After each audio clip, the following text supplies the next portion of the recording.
نبی خصوصاً جس کی نسبت انہی دو ہستیوں سے، اور میں صدقے جاؤں پاک زہرا سلام اللہ علیہ کی ذات پاک کے نبی کریم صلی اللہ علیہ وآلہ وسلم ابھی آپ نے اعلان نبوت نہیں فرمایا تو اسلام کا ابتدائی دور ہے، اس کے بعد آمنہ کے لال نے اعلان نبوت فرمایا۔ کچھ گنے چنے لوگ جو دار ارقم میں میرے کریم آقا صلی اللہ علیہ وآلہ وسلم کے ساتھ ہیں، وہ ہستیاں کہ جنہوں نے پتھر کھائے، جنہوں نے مارے کھائیں، ان میں ایک بڑی کمال ہستی حضرت ابو ذر غفاری رضی اللہ تعالیٰ عنہ میرے لجپال کی بارگاہ میں عرض کرتے ہیں، حضور آپ نے فرمایا ہے حق بات کہتے ہوئے ڈرنا نہیں اور حق کہتے ہوئے کسی کا خوف نہیں رکھنا، اللہ بہتر مددگار ہے۔ تو میرے حضور میرا دل چاہتا ہے کہ میں لوگوں کو بتلاؤں کہ میں نے کریم لجپال کا کلمہ پڑھا ہے، دین حق قبول کیا ہے۔ اب سرکار فرمانے لگے ابو ذر غفاری بات یہ ہے کہ ابھی لوگوں کو سمجھ نہیں، ابھی یہ وقت نہیں آیا، رک جاؤ۔ تو عرض کرتے ہیں لجپال سائن فرمان بھی آپ کا ہے، لب بھی آپ کے ہیں، فرمایا بھی آپ نے ہے کہ جو حق بات کہنے سے ڈرنا نہیں، تو سونیا کیسے ہو سکتا ہے کہ آپ کے لبوں سے نکلا ہو اور ابو ذر اس کو ٹال جائے۔ تو بات یہ ہے احباب دی وقار آل محبت کا ہمیشہ سے شیوا رہا ہے، وہ مصیبتوں کو، تنگیوں کو، زمانے کے غموں کو خاطر میں نہیں لاتے۔ ان کا ادب بھی کمال ہوتا ہے، ان کی محبت بھی کمال ہوتی ہے، اور یاد رکھیے محبت تب کامل ہوتی ہے جب بندے میں ادب کا سمجھے نقطہ بندہ سمجھ لے، یا ادب کی خیرات جس کے دامن میں ہو وہی محبت کو سمجھ سکتا ہے۔ تو بی بی پاک زہرا سلام اللہ علیہا میرے لجپال سائن کعبے کی دیوار کے ساتھ ٹیک لگا کے بیٹھے ہیں، تو اچانک مکے والوں نے میرے لجپال آقا کی ذات پر اوجڑی پھینکی، گندگی ڈالی۔ اب سرکار کا سر انور جھکا ہوا ہے، سجدے میں ہے۔ اب یہ خبر پتہ چلی بی بی پاک زہرا سلام اللہ علیہا کو، ننھے قدموں سے، ظاہری عمر پاک چھوٹی ہے، وہ پاک بی بی دوڑتی ہوئی آئیں، اپنے ان ننھے ہاتھوں سے سرکار کے بدن اطہر سے، سرکار کے سر مبارک سے اوجڑی کو ہٹا رہی ہیں، اور ساتھ میں رنجیدہ ہو کر اللہ کی بارگاہ میں عرض کر رہی ہیں، مولا ان کے ہاتھ ٹوٹ کیوں نہ گئے، وہ غرق کیوں نہ ہو گئے جنہوں نے میرے بابا کو تکلیف دی۔ اب سرکار کو اٹھایا، گھر لے جایا گیا۔ اب آمنہ کے لال تشریف فرما ہے، وہ نرالی اور نیاری صاحبزادی، وہ کائنات کی وارث جن کو اللہ نے ایسا شان عطا کیا کہ ان کے لبوں سے نکلے ہوئے لفظوں کو اللہ نے آج تک ٹالا نہیں۔ گھر گئی، سرکار کی زلفیں پاک سنوار رہی ہیں، ساتھ آپ کی آنکھوں سے آنسو بہ رہی ہیں، عرض کر رہی ہیں آقا میں صدقے جاؤں آپ پر، ان لوگوں کو آپ کی قدر کا پتہ نہیں، میرا دل چاہتا ہے اگر میرے بس میں ہو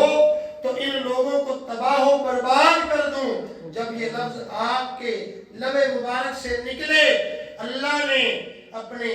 پاک مقدس فرشتے کو آمنہ کے لال کی بارگاہ میں بھیجا، عرض کرتا ہے مولا اپنی پاک بیٹی کو فرمائیں اپنے لب مبارک کو خاموش کر لیں، ان کی زبان سے نکلے ہوئے لفظوں کو ہم ٹال نہیں سکتے، اور جن کے لیے انہوں نے بد دعا کی ہے، جن کے لیے سخت لفظ کہے ہیں، کائنات کا رب شاہد ہے ان قریب وہ لوگ اپنا انجام پائیں گے۔ پھر کائنات کی آنکھ نے دیکھا، اور یہ واقعہ ایک دفعہ نہیں، ایک مرتبہ نہیں، پھر نجران کے 72 عیسائی یہودی آئے میرے کریم کی بارگاہ میں۔ جب آئے سرکار سے کافی دنوں تک گفتگو کرتے رہے، مگر وہ کسی بات پہ آئے نہیں، بے ایمانی مارتے رہے۔ کائنات کے رب نے جبریل امین کو بھیجا، فرمایا میرے حبیب سے جا کر کہہ دیں حبیبہ اب آپ خاموش ہو جائیں، جواب آپ کا رب دے گا۔ اب جب یہ بات ہوئی، قرآن کی آیا ہے، آیا مباہلہ بھی اسے کہا جاتا ہے، میرے کریم نے فرمایا محبوبہ ان سے کہیں یہ اپنی جانیں لائیں، ہم اپنی جانیں لائیں گے، یہ اپنی اولادیں لائیں، ہم اپنی اولادیں لائیں گے، یہ اپنے قریبی لائیں، ہم اپنے قریبی لائیں گے، اور پھر ادھر سے جب قریبیوں کی سب میں سے سب سے پہلی ہستی میرے کریم کے ساتھ چلی وہ بی بی پاک زہرا سلام اللہ، جیسے ہی آپ گئیں اس میدان میں، اب آپ کہاں ہیں؟ سرکار اور مولا مشکل کشا کی اوٹ میں، آگے مصطفیٰ ہیں، پیچھے مرتضیٰ ہیں۔ صدقے جاؤں جب نظر پڑی ان کمینوں کی، ظاہری جو کمینے تھے، مگر جب نگاہ نبوت پڑی نا تو دل کے حالات بدل گئے، وہ ہتھیار ڈال گئے۔ انہوں نے پوچھا پیچھے کیوں ہٹ رہے ہو؟ کہنے لگے یہ جو آ رہے ہیں ان کے چہرے بتا رہے ہیں، ان کے لبوں سے نکلا تو ہماری نسلیں برباد ہو جائیں۔ بلکہ یہاں تک آتا ہے روایات میں، اس نے کہا ہو سکتا ہے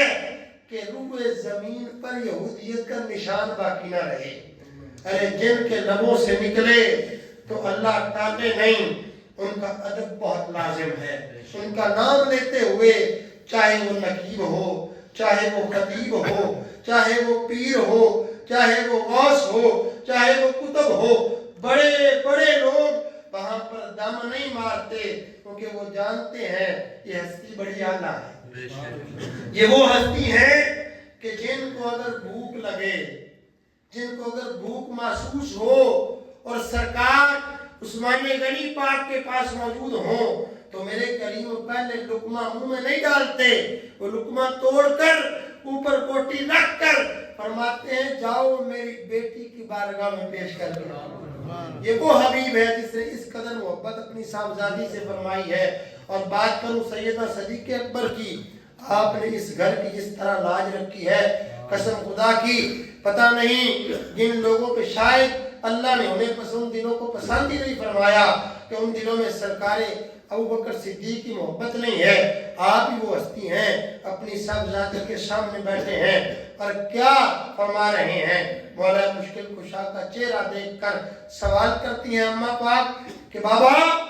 آپ علی کا چہرہ دیکھتے رہتے ہیں، تو میں صدقے جاؤں آپ نے فرمایا اے بیٹی کیا آپ کو پتہ نہیں میرے کریم نے فرمایا ہے علی کا چہرہ دیکھنا ہے عبادت ہے۔ اب بیان میں بھی کروں آپ بھی کریں، اور جس نے بتلایا اس سے میں بغض رکھوں، یہ میرے ایمان میں خرابی ہے، یہ میرے معاملات میں کوئی مسئلہ ہے۔ مجھے چاہیے میں اپنے دامن کو کھنگالوں اور خود سے سوال کروں، اور جنہوں نے رستہ بتایا ان سے بنتی نہیں، اور جن کا سب کچھ ہے ان سے بنانے کے لیے پھرتے ہیں۔ میرے کریم آقا صلی اللہ علیہ وسلم آپ کی پیاری شہزادی تشریف فرما ہے۔ اب یہودی عورتوں نے آپ کو دعوت دی ہمارے گھر شادی پہ آئیں۔ جب شادی کا پیغام آیا نا تو آپ نے قبول فرمایا، آپ فرمانے لگی ٹھیک ہے، مگر آپ نے جب کپڑوں پہ نظر دوڑائی نا تو ظاہری طور پر بڑے پیبند لگے ہیں، کپڑے ظاہری ایسے ہیں کہ ان سے کسی شادی میں نہیں جایا جا سکتا۔ اب آمنہ کے لال نے جب یہ معاملہ دیکھا،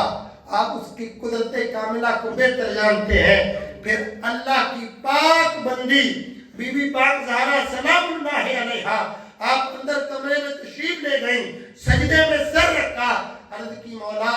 عبادتوں کا صلہ نہیں، ریاضتوں کا صلہ نہیں،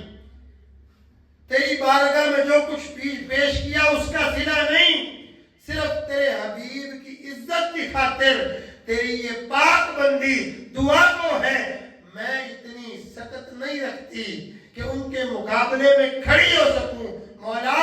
تو میرے کریم کی عزت پر پیرا دینے کا اسباب پیدا ہوگا۔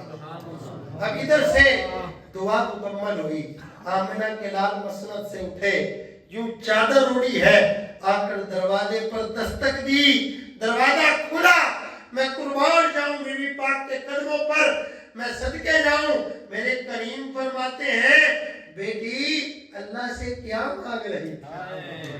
ذرا غور کیجئے گا، اللہ سے کیا مانگ رہی تھی؟ جب یہ پوچھا تو میرے کریم کی پیاری شہزادی عرض کرتی ہے لجبالا اپنے لیے نہیں، اپنے لیے نہیں، آپ کی عزت کے لیے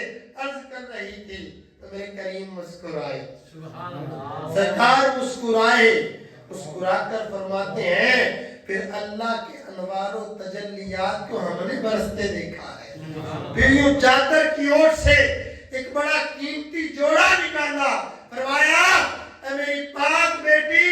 اللہ نے تیری دعا کو قبول کر لیا ہے اور تیرے لیے جنت سے جوڑا بھیجا۔ اور میں صدقے میں جاؤں ان ہستیوں پر کہ جن کی پاک زبان سے بات نکلی اور رب ٹالتا نہیں۔ میں صدقے نہ جاؤں اس صدیق پر کہ جن کے دل میں ارادہ آئے اور رب قرآن بنا دے، جن کے دل میں خیال آئے رب قوانین بنا دے۔ اگر محمد کے غلاموں کا حال یہ ہے تو پھر آن کا حال کیا ہے؟ حبابے کی وقار دعا ہے اللہ ہمیں رہتی زندگی تک سرکار سے وفاداری نبھانے کی توفیق عطا فرمائے۔ اور سب سے اہم،